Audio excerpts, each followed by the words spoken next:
Hello there, Talkin fight fans around the world. Welcome to another episode of the Friday Night Panel featuring Christian and Mike and myself. We're here to bring you all the latest news from the professional world of sports, in particular boxing, and what's coming up this particular weekend. But before we do that, I believe Christian has a little bit of history for us. Yeah, we always like to kick these things off with a bit of a history lesson if we can find a good classic fight worth talking about. So I found a couple of a great classic fight. You'll recognize the names. We're going to talk Joe Louis. I like those. There you go. But yeah, Joe Louis versus Max Schmeling in 1938. Okay, and we're talking a little bit about both fighters here. So in the this goes way back again, 1938, and we'll talk a little bit about the whole time frame and everything in here as well. But we'll keep it mostly to boxing here. So in the mid-30s, Germany was looking to show the world how great their athletes were. Max Schmeling, a German heavyweight, was considered to be one of the best in the world at the time.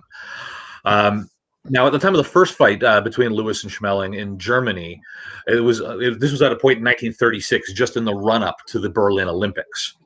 Now, Schmeling defeated Joe Louis on June 19th, 1936, in the first fight between the two of them. Louis was 24-0 at the time and in line for a shot at the title when he was knocked out by Schmeling in the 12th round. Went the full distance at least. Promoters, though, were refusing to give Schmeling a shot at the world champion at the time, James Braddock, because of the fact that they thought if the German won the title, he would refuse all challenges from Americans. So instead, what they did is they gave the title shot to Louis, who promptly knocked out Braddock. Well, not promptly, it was in the 8th round, but it was early in the 8th round to take that title. So Louis was now immediately decreed that he was not the real world champion, not until he defeated Schmeling.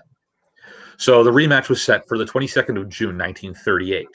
So you got to remember, at the time, Germany had already annexed Austria at that point in history and was only 15 months off of the invasion of Poland that would set off the Second World War. And at this point, the German propaganda machine was already in full effect. And they loved being able to say that they had the top boxer in the world. So Joe Louis, promptly ended that one, however, for Germany, knocking Schmeling out just 2 minutes into the rematch itself. So, but what is worth note here is that Max Schmeling did not identify with the Nazi Party. When he returned to Germany after his defeat by Joe Louis, Schmeling was now shunned by the Nazis. He won both the German and the European heavyweight championships on the same night with a first-round knockout of Adolf Husser. Nothing from them. During the Nazi purge of the Jews from Berlin, he personally saved the lives of 2 Jewish children by hiding them in his apartment. And this wasn't the first time that Schmeling had defied the Nazi regime either. Or their hatred of the Jews. And as the story goes here, Hitler let it be known throughout the Reich's Ministry of Sport that he was not happy with Schmeling's relationship with Joe Jacobs, his Jewish fight promoter. And he wanted that finished. He wanted it over with.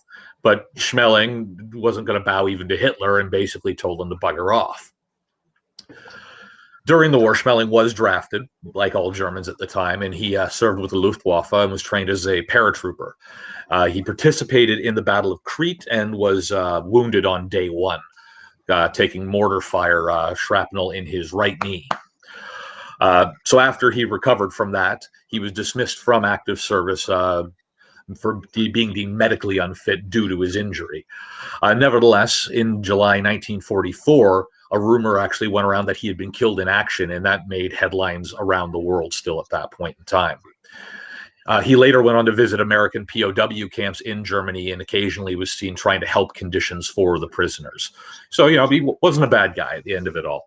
Now, at the end, in their later years, both Schmeling and Louis became actually quite good friends, Schmeling actually serving as a pallbearer at Louis's funeral.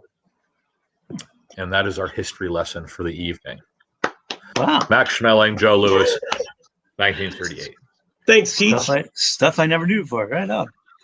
Thanks, Teach. I tried. All right. Yeah. All right. Have we any fights to recap? I know you saw a couple today, Mike. Why don't you give us the lowdown? Yeah, come on, give us the lowdown. Give us the lowdown on that famous knockout you saw.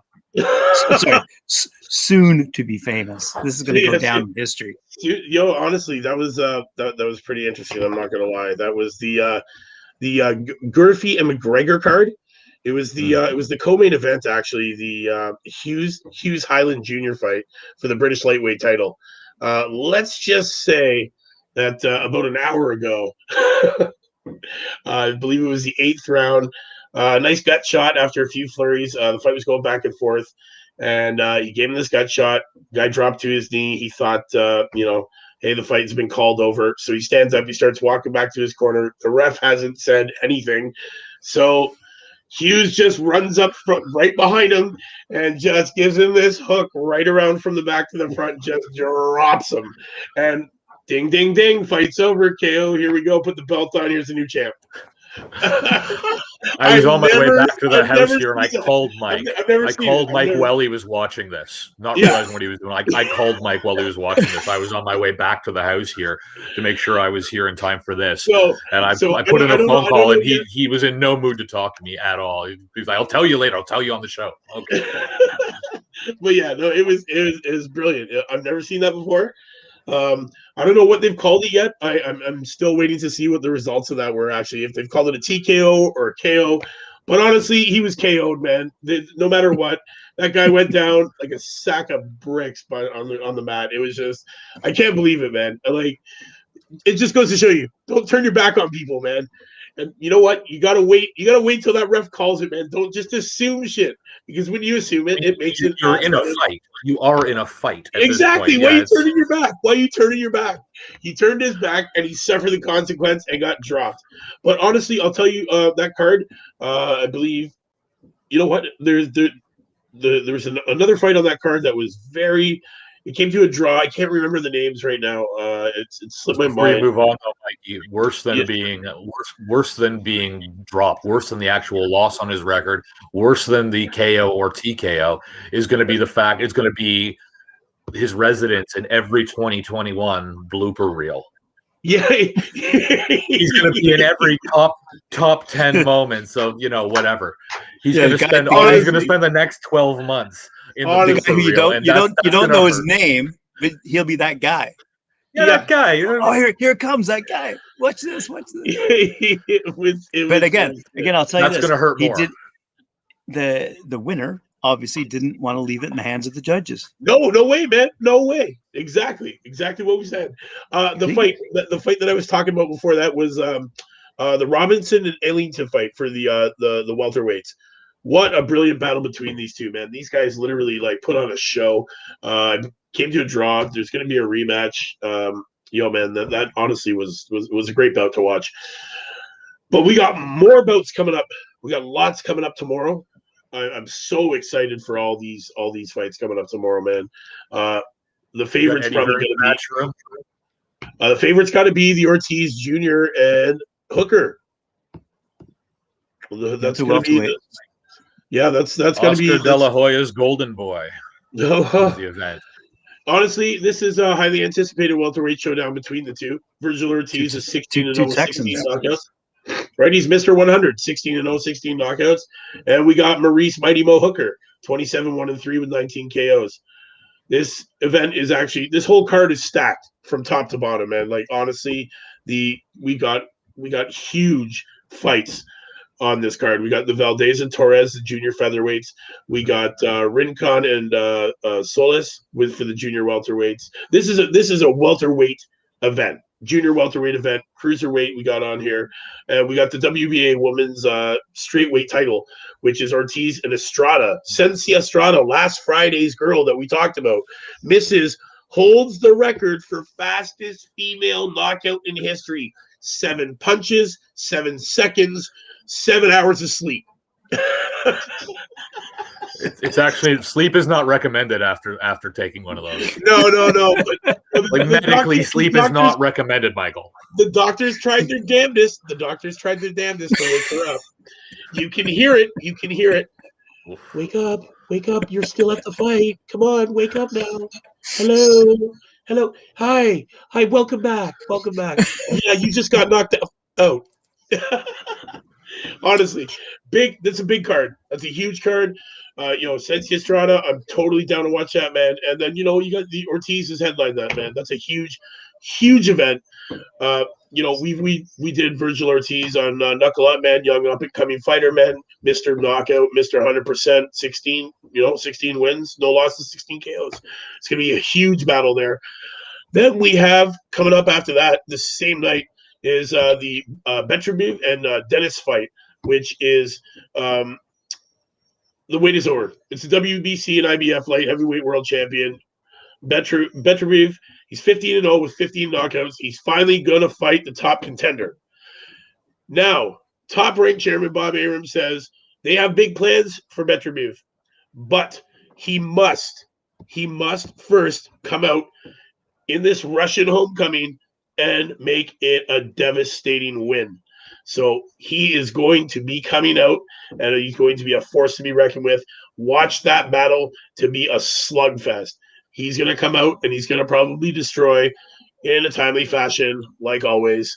Guys, that's a great card there as well. Lots of cards. I'm going to catch that one Sunday morning, buddy. I think just because that's going to be playing in Moscow. So yeah, I'm not watching that in the middle of the night. I'm going to that's tomorrow morning kind of thing. Yeah. Well, that leaves time for Eddie Hearn's matchroom as well. So that's right. There's also there's 2 junior middleweight fights on that card as well. And then also the WBC Silver Super Middleweight title, 12 rounds, is on that card as well. And then we got the light heavyweight world title, and that's gonna just, it's gonna be a great battle, man. It's a long awaited return to the ring for the champ, and honestly, he's an undefeated Mr. Knockout artist as well. We've talked about him on Knuckle Up many times. And then to round out tomorrow, we have Lawrence. I believe it's Oakley. And he's fighting Glowacki, and that's Christoph Glowacki, for the WBO cruiserweight title. That one, the vacant WBO title, and this kid Lawrence, man, he's big things, man. He's 15-0 with 12 knockouts, and he's looking to unify the championships before he moves up a weight class is what his plans are. So he wants to unify belts before he jumps up a weight.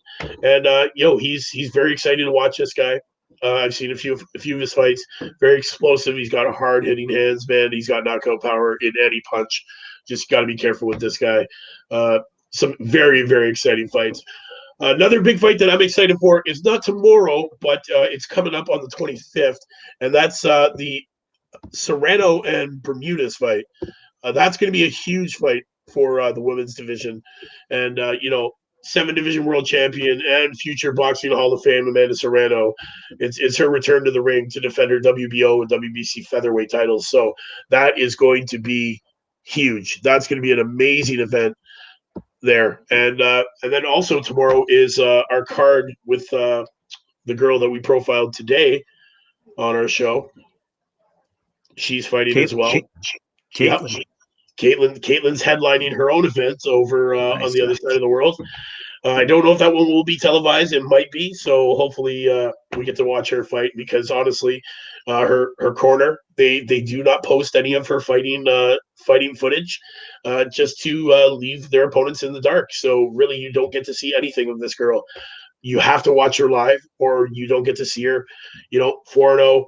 Youngest champion and youngest pro in her country, straight out of Ireland. So make sure you guys try to find that fight on somewhere on the line, on the net here.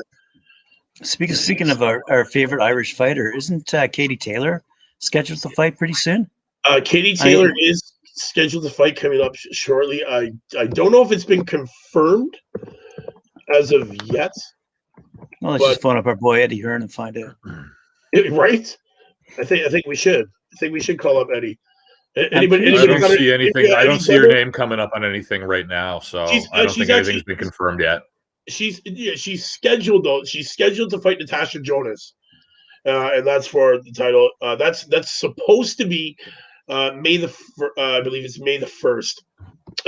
Yeah, so it's May the 1st. It's scheduled for. I don't know if it's been confirmed as of yet. But yeah. I can't wait to see Katie Taylor get in the ring and just smash some people out. She's a great, exciting fighter to watch. she hits like a truck and has no off gear, man. She just comes in and throws down harder and faster than everybody she fights. It's going to be Speaking of female fighters, one of the women that we've focused on, Amanda Golly from her own home country, she's got some exciting news that she announced this week, and I believe she has a fight coming up as well. Yes, I believe she does have a fight coming up very soon. I believe she announced a co-management deal, and I'm pretty sure part and parcel of that was the fight. Yes, I believe she's scheduled to fight. No, it's you know what? I can't find it anywhere right now. I know she's scheduled to fight coming up soon. I guess the deal just hasn't been finalized. So we'll have to check with her friends on Instagram for that. Yeah, I guess so, eh? Or maybe we should just call her up and get her on the show, and she can tell us when she's fighting. How about that? Yeah, that's even better idea. Yeah, you know what, fight fans, we'll get Amanda Golly on the show. We'll get her to tell us when her next fight's coming up, and then she can tell us all about her wonderful new co-promotional deal she just signed there with Lou DiBella and team. So, but other than that, man, we got lots of good fights this weekend. I'm looking I'm looking forward to Saturday. Our only day off here at Talkin Fight because what do we do Saturdays? Watch. We're busy. We're busy, man. We're busy. We watching fights. We watching fights around the world. We're working. Yeah, we working, man. We working. We got our feet up. How far ahead into the future are you looking right now, Mikey? Do you have May in your sights yet? Yeah. You looking to Well, I'm just saying Canelo's next fight. That's a big one too, buddy. That's a big one too. That's coming up May. I think that's May 8th, isn't it? Yeah, it's the Canelo Sanders card, man. That's gonna be a huge one as well. Like honestly, that's a big card too. But you know what? That's what early predictions. Our boy Canelo. Come on. What do you think's gonna happen? What do you think's gonna happen? I think. Well, here's what happens here. Is I don't think Saunders has the. He doesn't have the punching power to drop Canelo, and but he wants it to go to the judges. It has to go to the judges if he wants to beat Canelo, because I don't think he can drop him. No, I don't. And Canelo's not going to wait. I do believe he'll give him a better go than his last fight. Yildirim? So, yeah, that Yildirim fight was. I don't know. I just had such high hopes for Yildirim. I just like in the back of my head. Money. Somebody in that ring there needed money real bad to pay for their Ferrari or their friggin' mansion. It was in the back of my head. Somebody was late on a payment. Somebody was late on a payment. Canelo Alvarez's sparring partner in the run up to previous fights and the Golovkin fight, I believe, the first one. And so I just thought he has that inside track. He was the sparring partner. No. I thought if anyone, this kid's gonna know. No. Oh my God. I had high hopes though, and don't get me wrong. I love Canelo Alvarez. It just I thought in the back of my head, I'm like, no, this is going to be the upset. No. Yeah, you know what? Listen, you can't win them all. Eventually one day somebody's going to have Mayweather. Hey, Mayweather duck and dodge certain fights to keep that record clean. Let's be real. There are fights. And as you heard from the history lesson today, since the 30s, they've been ducking fights. And good on they ducked Jack Johnson because he was black. They wouldn't take his fights back in 1910. They ducked Schmeling in the 30s because they didn't want it to go to the Nazi party, a heavyweight title.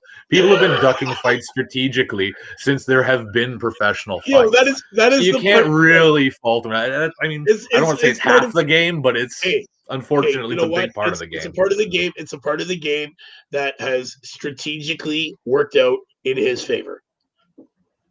Enough said. He's got good people around him. That's what it comes down to. Team. It's about having good people around you, and that makes all the difference, especially for young boxers up and coming as well. If you've got the right promoter, if you've got the right social media team, if you've got all these different pieces put together, it can be the difference between success and who's that guy. Oh no, he's 16-0. Who? It can make such a huge difference having the right people around you, and part of that is going to be them getting you the right fights at the right time. Definitely. Big news on Monday for Knuckle Up. We have a special guest. Kasir Mazzy Goldston is coming on. undefeated, top-ranked prospect, highly decorated amateur, over 200 wins, turned pro at the age of 17, just celebrated his 18th birthday. And we have him on the show on Monday, so everybody make sure you tune in and check that out. I'm excited for that interview.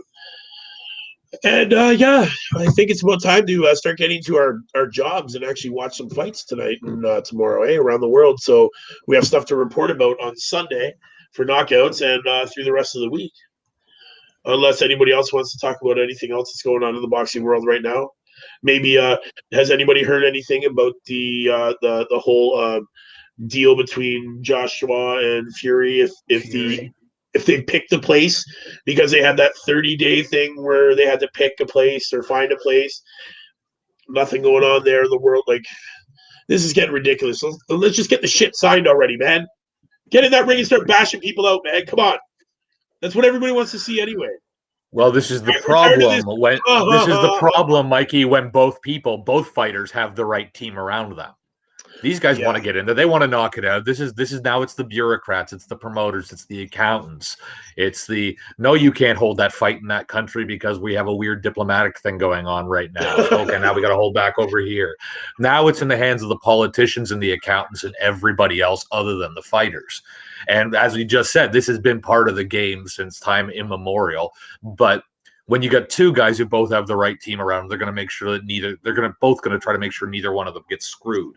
Or at least they're going to make sure their own people don't get screwed. And that turns into you, me, Graham, and everybody else here sitting on our hands and waiting, going like 6 months ago, you guys said we were like weeks away. What are we doing here? Come on, guys. But again, it's part of the game. And that's you're just seeing in, sadly, really slow real time it's what hilarious. that actually works out to, what the bureaucracy of this works out to. When we just want to see two guys in the ring pound the shit out of each other. Yeah, man. Everybody wants to see it everybody wants to see it so bad that like people are starting to spread rumors about the thing, man. Oh, it's on, it's off, it's on, it's off. Like, yeah, just you know what? Let's get the deal done. Let's see these guys smash the crap out of each other and get to it. When Tyson Fury puts down his pint glass and goes back to the gym, that's when I'll believe something is actually going to be happening. Well, apparently he's getting in the gym soon with well, he's getting 12 pints a day as well, according to him. So well, according to his little minion, Mr. Patty Donovan, they're getting in the gym and they just started, man. They started their camp. Sober? So, pardon me? Are they just drinking in the gym? Is that where he's consuming the pints? They probably got pints. Is it Jim's ring. Bar, Jim's pub, Jim's Cavern? Which establishment is he at? I'm not entirely sure. Man, hey, you got to start with that weight training, right? Oh, there we go. Yeah. Fight glasses. A raising of the wrist. A raising of the wrist. Get him going. Get him. And a happy belated St. Patrick's Day, Tyson Fury. You're right. Oh yeah. I hit him up on Twitter. Told him to have 1 or 2 or 25 for me. Sure he did. I'm pretty sure he did. Well, I did. Well, yeah, the 12 was a normal day, so St. Patrick's Day, I'm not sure. You're doubling it. You're doubling it for sure. For sure. He's got to go at least pint for pint with Katie Taylor for sure. Oh, yeah, man. You know they're in there. They're cheersing together, man. They all are. I'd die trying. They're all in there. They're all in there doing the jig. Let's go. They're not pound for pound fighters. They're pint for pint fighters. Pint for pint fighters. Oh man! Hey, we should start a pint. We should start a pint league. That's what we should do. It's been tried. It has. It's probably failed miserably. As the champ calls them, crickets. I mean, he's what, 6'5", 6'6", 6'7", something like that. He's a monster. He's twice as big as me, and any boxer shorter than him, you'll call him a cricket. we used to call him pint size, but he calls them crickets. Anyway. Alrighty. So does that wrap up our entertaining episode of the Friday Night Panel? Yes, it does, I guess. I believe so, Graham. I believe so. Want to take us out with the trifecta there, Mikey? Yeah, man. Fight fans. Thanks for tuning in to Friday Night Panel. Christian, Graham, guys, go watch. View it, like it, share it. Jab that like, hook, subscribe. Knock me out those comments. We always love them. Love all the sport guys. Tune in Sunday. Knockout of the week. Looking forward to it. Oh, yeah, me too. See you next Friday. Yeah, man. Thank you. All right, guys.